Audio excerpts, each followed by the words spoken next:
الصبح بدا من طلعته.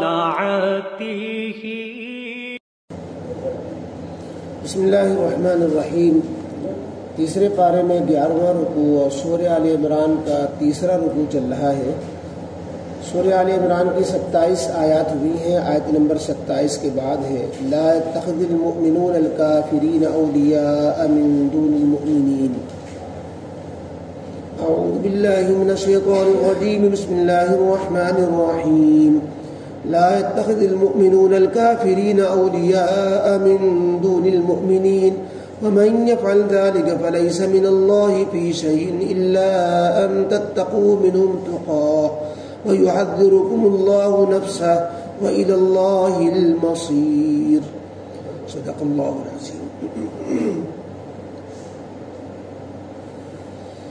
اوپر کی آیتوں میں اللہ تعالیٰ کی قدرت کے ذکر کے ضمن میں پیشین گوئی اسلام اور مسلمانوں کے غلبے کی اور دعا کی تلقین کہ تم ان الفاظ میں اللہ تعالیٰ کی بڑائی بیان کر کے اللہ تعالیٰ سے اسلام اور مسلمانوں کے غلبے کو مانگا کرو کہ اللہ آپ ہی سلطنتوں کے مالک ہیں. آپ جن کو چاہے سلطنت دے، جن سے چاہے سلطنت لے، جس کو چاہے اوپر چڑھائیں، جس کو چاہے نیچے گرائیں. ساری بھلائیاں آپ کے ہاتھ میں ہیں.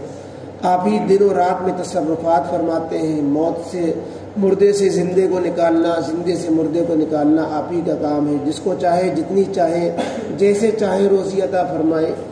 یہ اللہ رب العزت کی حمد و ثنا کا بھی مضمون تھا. اس میں پیشین گوئی بھی تھی اور دعا بھی تھی اور یہودیوں کے بھی سنانا تھا، نصیحت تھی کہ تم اللہ تعالیٰ سے تعلق توڑ کر کے دوسروں کو خوش کرنے کے لیے اور اس لیے اسلام سے تم دور ہو کے ہمارے مفادات ختم ہو جائیں گے.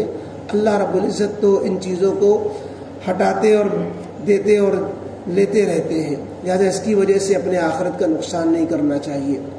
آج کی ان آیتوں میں اللہ تعالیٰ نے مسلمانوں کو ایک اہم ہدایت دی ہے. مسلمانوں کو اہم ہدایت یہ دی ہے کہ جب تمہارا یہ یقین ہے کہ حکومت، سلطنت، جاہ و عزت، ہر قسم کے الٹ پھیر سب اللہ کے ہاتھ میں ہے، اب مسلمانوں کو جو صحیح معنی میں اللہ پر یقین رکھتے ہیں ان کو یہ زیب نہیں دیتا کہ اپنے اسلامی شناخت کو چھوڑ کر مسلمان بھائیوں سے دوستانہ تعلقات کو نظر انداز کر کے دشمنوں کو اپنا دوست بنائے اور اللہ اس کے رسول کے نہ ماننے والوں سے دوستی کی پینگیں بڑھائیں اور ان سے قلبی تعلق اور دلی محبت رکھیں. ایسی امید جو تعلق اور جو محبت ایک مومن کو ایک مومن سے ہونی چاہیے، وہ مومن کو مومن ہونے سے کے بجائے وہ ایک مومن کو غیروں سے ہونے لگ جائے. مومن سے جو ہے تعلق کم رکھ کر کے غیروں سے تعلق زیادہ رکھنے لگ جائے، اس کی اس میں مذمت کی گئی ہے. دراصل جو منافقین مدینہ تھے ان کا رویہ کچھ ایسا تھا کہ ظاہر میں تو مسلمان اپنے کو دکھلاتے تھے اور دوستی کی پیگیں یہودیوں سے بڑھائے ہوئے تھے، عیسائیوں سے بڑھائے ہوئے تھے اور اپنا مفادات اس میں سمجھتے تھے کہ اگر ان سے ہم تعلقات نہیں رکھیں گے اور مسلمانوں سے جو ہے محبتیں رکھیں گے تو ہمیں ان سے نقصان ہو سکتا ہے. تو اللہ تعالیٰ نے فرمایا کہ جو اللہ اور اس کے رسول کا نہیں ہے وہ مسلمانوں کا بھی نہیں ہے. لہذا مسلمانوں کو اللہ اس کے رسول کے نہ ماننے والوں کے سے اس طرح کی امیدیں رکھنا کہ یہ ہمارے ہوں گے، ہمارے اپنے بن جائیں گے. کافروں سے، یہودیوں سے، عیسائیوں سے مسلمانوں کو ایسی امیدیں لگانا جو ایک مومن کو ایک مومن سے لگانی چاہیے، یہ دھوکے کی بات ہے. اللہ تعالیٰ نے فرمایا کہ ایک مومن کو ایسی محبت کسی بھی کافر سے نہیں رکھنی چاہیے جو یار و مددگار جیسے لوگ ہوا کرتے ہیں، دلی تعلق رکھنے والے ہوتے ہیں کہ دونوں کا مفاد ایک ہو جائے، دونوں کا نقصان ایک ہو جائے اور نفع نقصان دونوں کا میں یکساں بن جائے. ایسے معاملات تو ایک مومن کے مومن کے ساتھ ہی ہونے چاہیے. یہ ایک ایسا حکم ہے کہ اس کو جب جب نظر انداز کیا گیا تو اس کا نقصان اٹھانا پڑا مسلمانوں کو. اور آج تو یہ بہت زیادہ یہ وبا ہے کہ ملک جو ہے وہ غیروں سے تعلق رکھتے ہیں، ایسا تعلق رکھتے ہیں جو ایک مسلم ملک سے رکھنا چاہیے. اور ان کو اپنا بڑا بنا کے رکھتے ہیں، ان سے دوستی میں فخر سمجھتے ہیں اور ان سے دوستی میں جو ہے اپنا مفاد سمجھتے ہیں، تو یہ اللہ اس کے رسول سے تعلق کی کمزوری کی بات ہے۔ اللہ پر بھروسہ کم ہے، غیر اللہ پہ بھروسہ زیادہ ہے۔ اللہ سے تعلق کم ہے، غیروں سے تعلق زیادہ ہے۔ مسلمانوں پہ بھروسہ کم ہے، غیروں پہ بھروسہ زیادہ ہے۔ تو یہ چیز بہت نقصان دہ ہے۔ غیروں نے، کافروں نے، یہودیوں نے، انہوں نے محبت کی بنیادیں، تعلق کی بنیادیں، دوستی کی بنیادیں اپنی طرف سے گڑھ رکھی ہیں۔ نسل کے اعتبار سے محبت ہوگی، وطن کے اعتبار سے محبت ہوگی، زبان کی بنیاد پر جو ہے قوموں میں اتحاد و یگانیت ہوگی، یکجہتی ہوگی، کالے اور گورے کی بنیاد پر جو ہے قومیں ایک ہوں گی، محبتیں ایک ہوں گی۔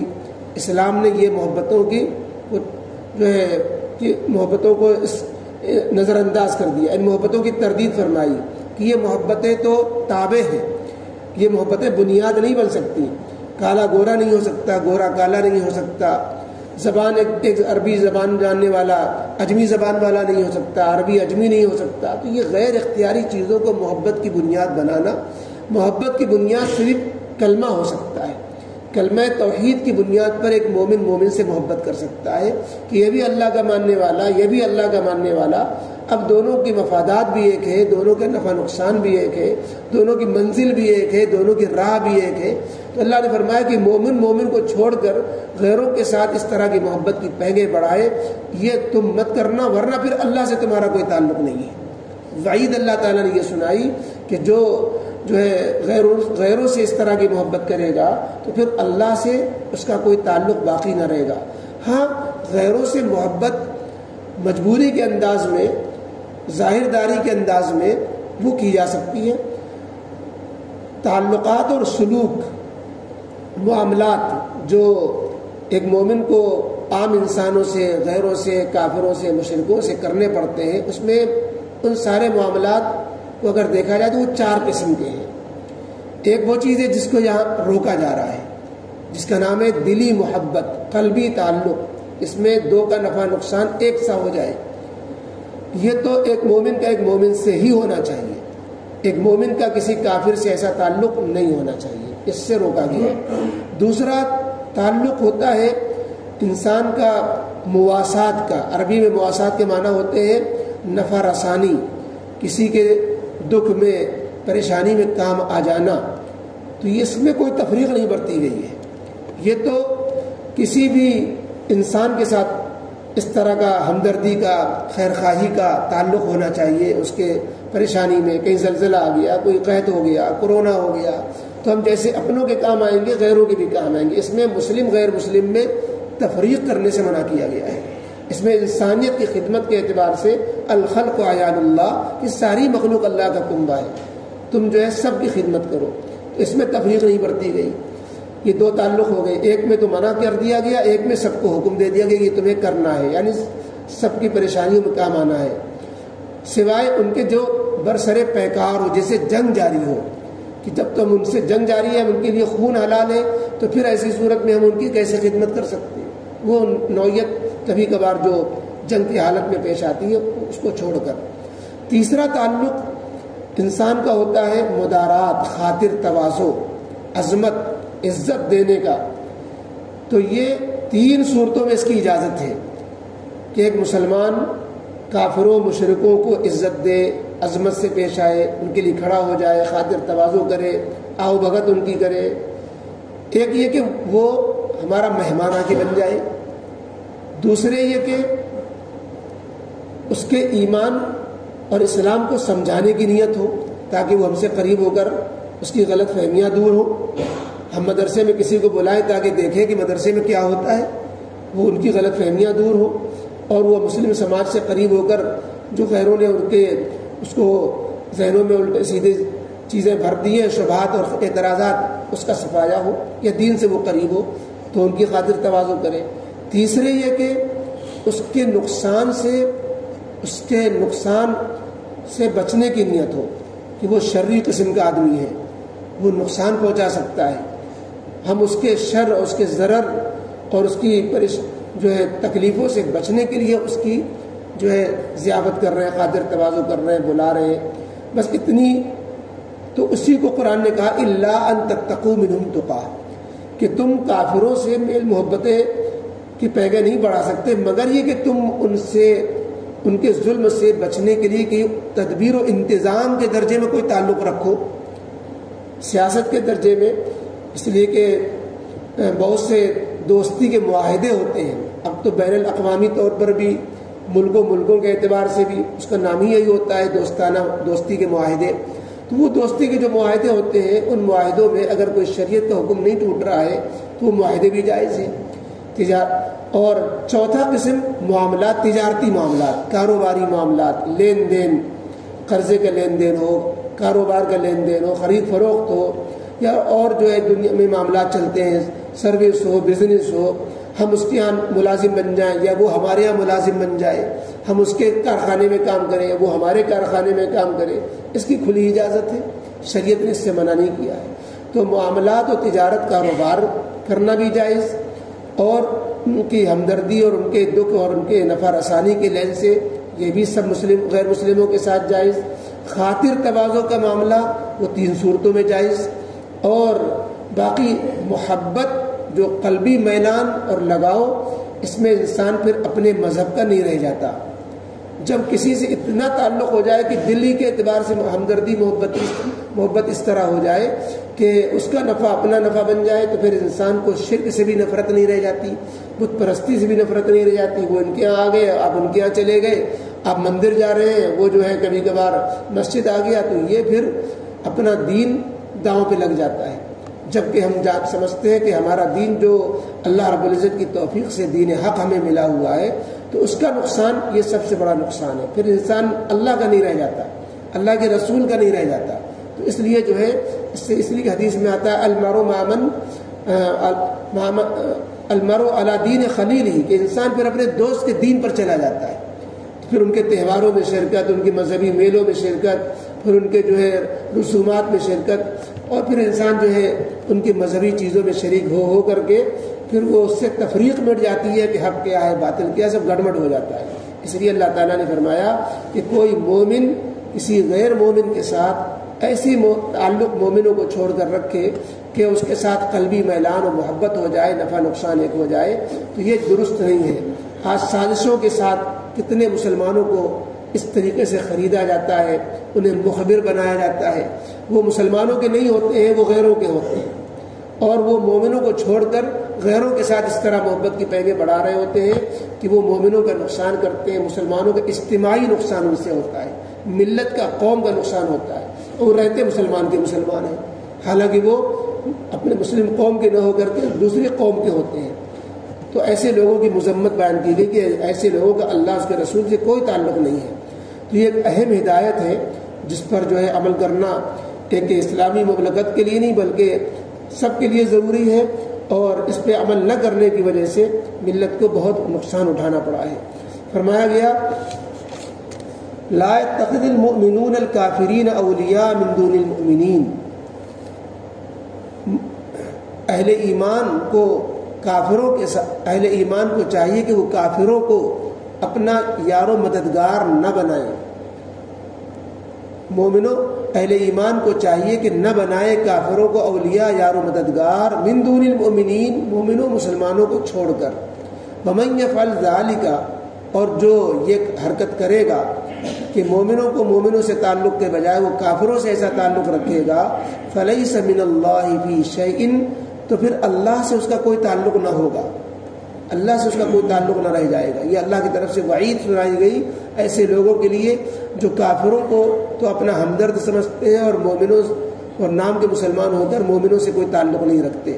الا ان تتقوا منهم تقا، اللہ یہ کہ تم ان کے ظلم سے بچنے کے لیے کوئی تدبیر و انتظام کے طور پر کوئی کام کرو، جس کو عرض کیا گیا کہ خاطر مدارات اور کافروں کی تعظیم اور ان کے جو ہے تعاون، ظاہرداری، اس طرح تم کوئی معاملہ کرنا پڑ جائے کہ وہ ظاہری موالات تو ہوگی، حقیقت میں دل سے جو ہے وہ موالات یعنی یار و مددگار سمجھنا نہیں ہوگا، یہ وقتی معاملات اس طرح کے آ سکتے ہیں۔